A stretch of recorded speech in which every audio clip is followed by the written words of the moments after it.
Hola, soy la Basmati de nuevo con vosotros. Que me estoy achicharrando con el sol.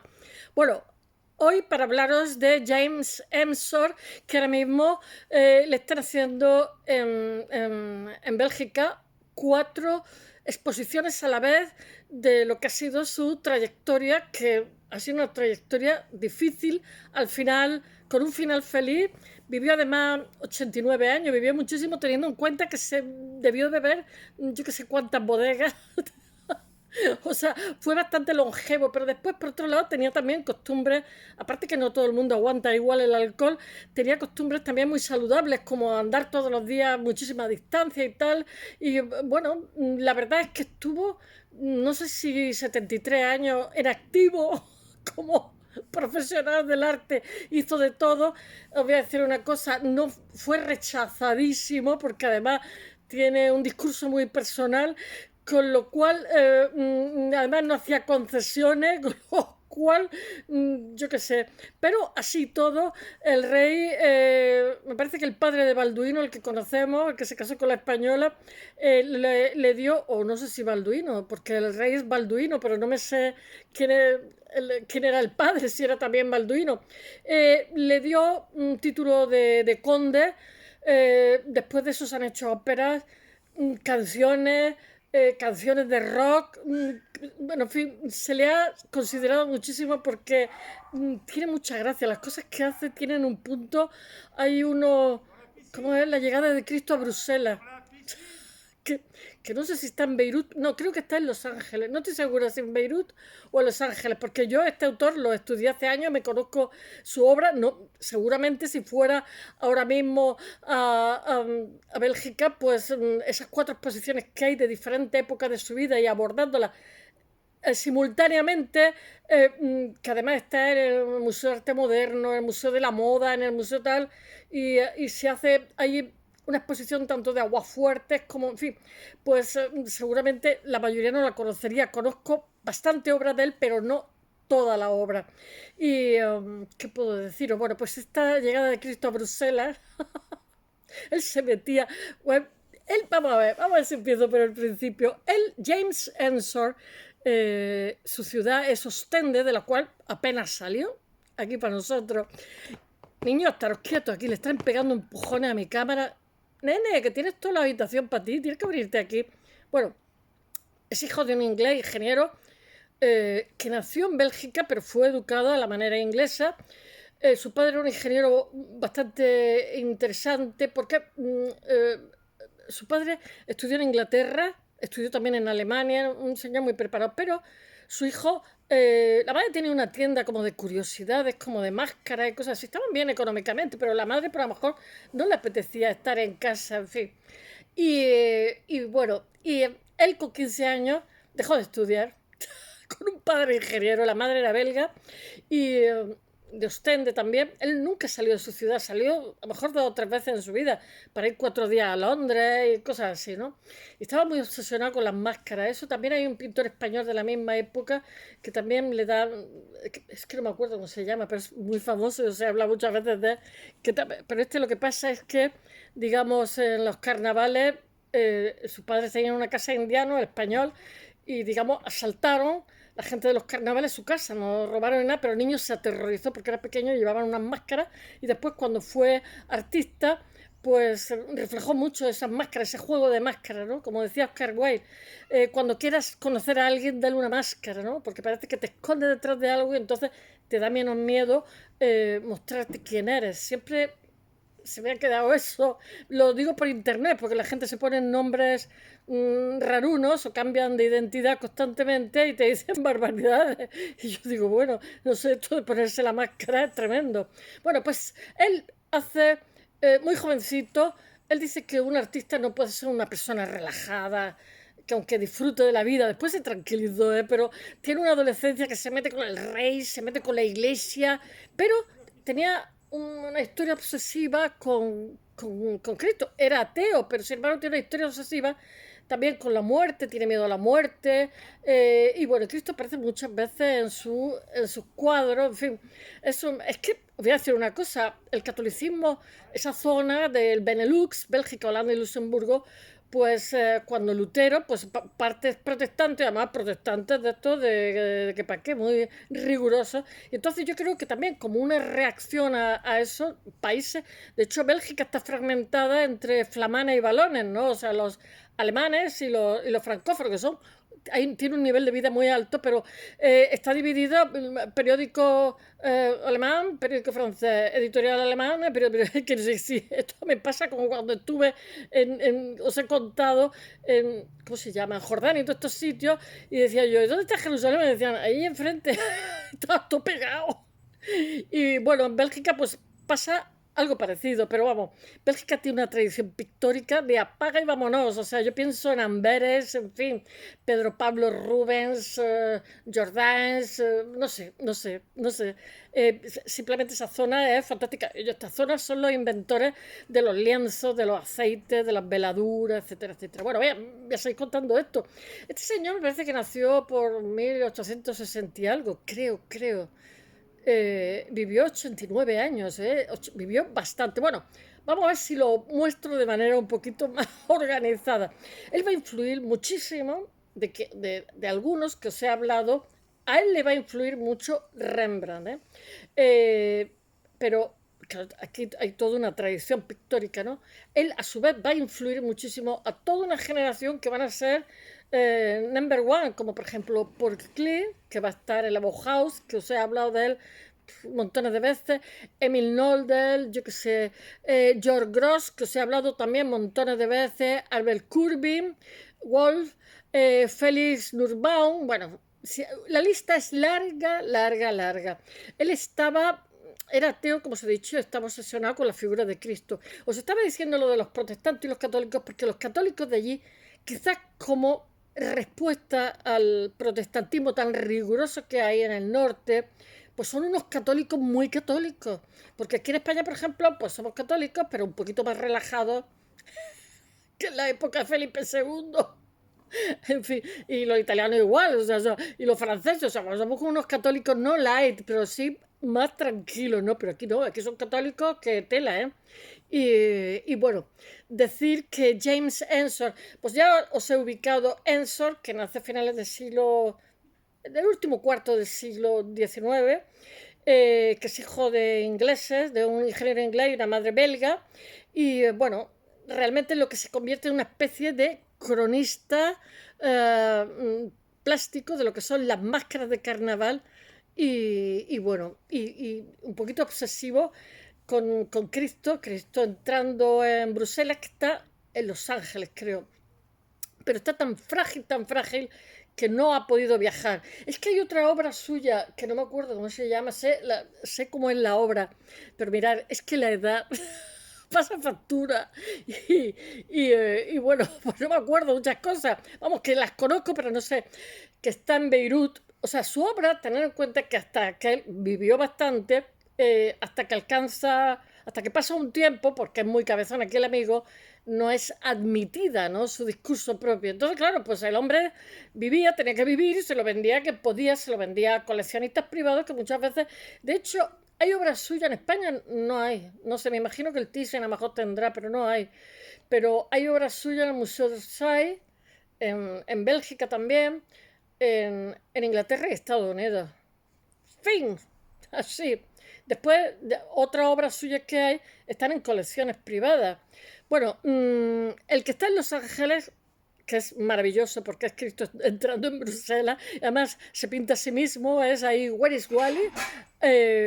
O pinta a los políticos de la época, pinta amigos, pinta conocidos, o sea, es una obra súper interesante porque además de eso es que la pinta en una época que, en fin, se queda la gente como, ¿esto qué es? ¿Quién es este hombre tan fatal de la cabeza? Bueno, hay en este momento 4 exposiciones simultáneas en Amberes, que es ciudad de artistas, donde matrimonio de Arnolfini.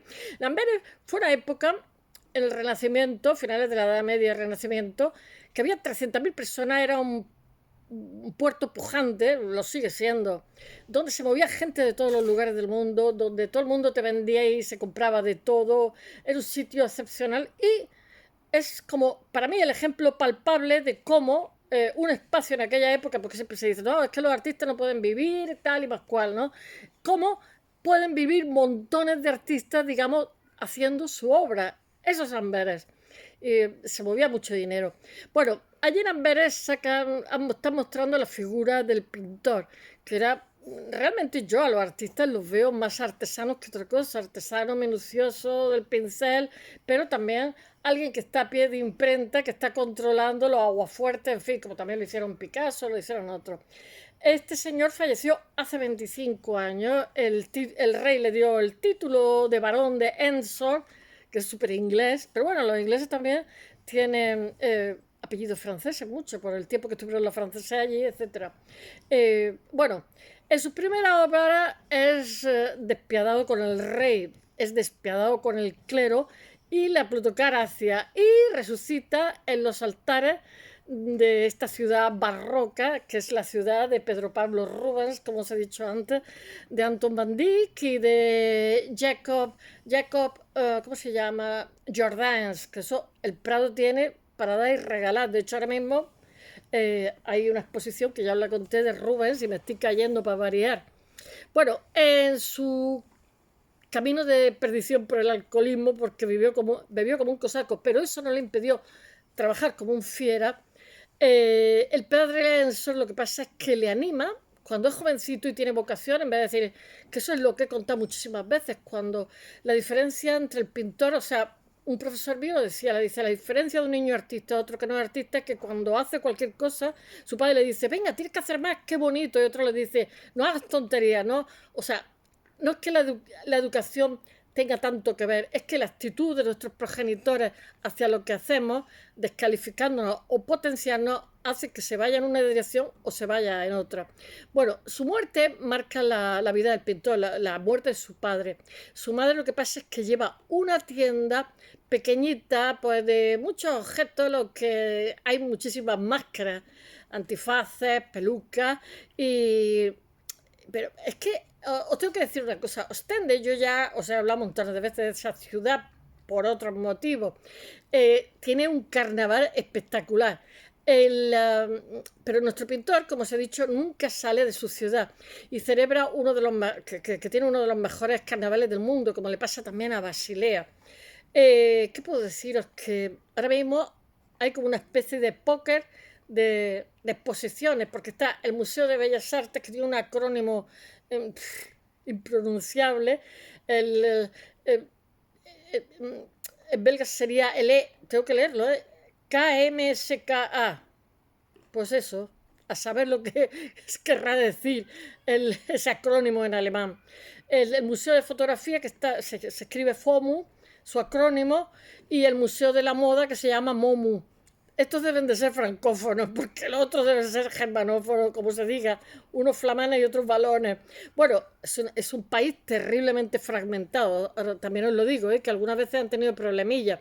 Está el Museo de Dibujo y Grabado también, aparte de esos tres, que es el Platin Moretus, y bueno, realmente lo que están ahí es dando, como si fuera un poliedro, están mostrando diferentes caras de un señor que trabajó 35, hoy 70, casi 75 años, 72, 73, activo en temas de arte. Entonces, claro, desentrañar toda una personalidad artística, pues desde sus inicios, tal, su rechazo, su aceptación, su éxito, pues requiere pues un esfuerzo titánico, y me parece muy bien que pongan en valor a quien es un artista excepcional, que además el tiempo se ha encargado de engrandecer, cosa que me alegra muchísimo, porque no tiene una obra fácil. Bueno, porque era un señor que estaba también lleno de medios, de miedos.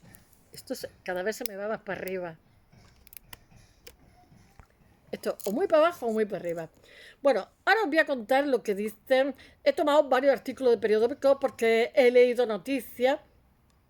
Hay una que es la responsable del arte del siglo XVIII y XIX, que se llama Catherine Westleisen, que dice en el Museo Impronunciable, en el primero, que seguramente será alemán, dice, él quiere ser el gran artista belga de vanguardia, pero al principio no es muy consciente de lo que es el impresionismo.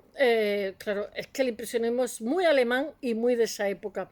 No es hasta 1886 en el Salón de Invierno del grupo de artistas de los 20 que tres de sus obras pueden compararse con las de Degas, Renoir, Monet y Pissarro. Los críticos se dan cuenta de que la luz de uno y la de otra es distinta. Tanto en este museo como en el Platí Moretus se hace evidente que Ensor no es solo el pintor de la máscara y, ¿cómo se dice?, y los esqueletos. Ahora habla el pintor, que lo he cogido de varios artículos, perdón, el comisario de la exposición, de la muestra de Hervin Dodds. Dice que hay 4 museos a la vez simultáneos haciéndole una exposición. Entonces ya os he dicho muchas veces que cuando se crea una exposición realmente lo que se hace es se genera un discurso. Entonces seguramente van a ser 4 puntos de vista. Me imagino que se habrán repartido, habrán acotado y se habrán repartido el territorio para no incurrir en reiteraciones. Dice este señor, el comisario, dice, aunque sea fácil perder la perspectiva de su obra, ya desde 1892 se constata que Ensor le da más importancia a la variedad y a la variación que a la especialización, y por eso le gusta practicar todos los géneros posibles, marina, onírica, un retrato de mujeres coquetas, esqueletos. Él tenía como una malla de esqueleto y se la ponía para pintar. La gente se quedaba horrorizada. Estamos a final del siglo XIX. Bueno, la trayectoria de Ensor, lo que pasa es que tiene todos los elementos para ser pintor rechazado y malentendido, que el tiempo lo que pasa es que ha puesto afortunadamente en su sitio. Eso ni el primero ni el último. Y lo que pasa es que pasa la posteridad y el tiempo lo ha mejorado. Pasa la posteridad como un artista maravilloso que no hace concesiones. Y la verdad es que Jesucristo entrando en Bruselas tiene la gracia del mundo. Es absolutamente escandaloso en el momento en que lo pinta, la gente le llama de todo menos guapo. Bueno, al Mesías apenas se le distingue en su pintura. Bueno, es tan pequeño e insignificante como la multitud, pero tiene un aura encima, cuando va encima del burriquillo. Dice la comisaria, dice, Ensor es un rechazado, un mal comprendido, pero acabará siendo una vedette. Dice, está muy centrado en la música y la literatura, visitado por pintores que le piden consejos e inspiración. En sus últimas décadas de vida, Ensor parece más interesado en el trabajo sobre imprenta con los aguafuertes, en un trabajo más minucioso que supervisa a pie de imprenta, como décadas más tarde hace Picasso o Arroyo, españoles, por la intensidad de la luz que pinta y le hace descubrir los aguafuertes. Dice Berleisen, dice, ¿por qué tanto esqueleto? Dice, por el miedo a la muerte. Y las máscaras no son para esconder la verdadera cara, sino para mostrarla. ¡Qué bonito! Bueno, pues este póker de exposiciones lo que pasa es que Namber se completa con 2 revistas que le van a hacer monografías, 2 revistas que son bastante conocidas y a las cuales se le presta bastante atención en el próximo número. Una de ellas son magazine, una de ellas es la FOMU, que gira en torno al artista cuya obra lo que pasa es que entronca directamente con Ensor y cada autofotografía es, estoy hablando de Cindy Sherman, que os he hablado por cita. Es un disfraz, que es una crítica, una máscara que se pone de cada personaje.